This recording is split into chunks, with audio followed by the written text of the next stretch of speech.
গীতা দ্বাদশ অধ্যায়ে ভক্তিযোগ এবং সতত যুক্তা যে ভক্তা স্তাং পর্যুপাসতে যে চাপ খরম ব্যক্তং তেসাংকে যোগবিত্তমা।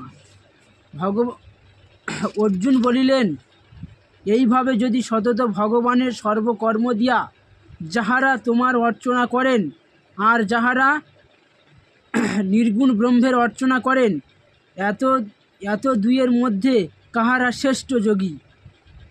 ভগবান কহিলেন,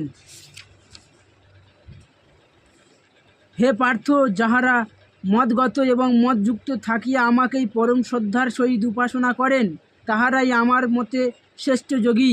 সর্বদা সমবুদ্ধি সম্পন্ন, সর্বভূতে হিত রত এবং সর্বত্রগামী, অব্যক্ত, কূটস্থ, অচল, অচিন্ত্য, ধ্রুব অক্ষরকে যে যোগী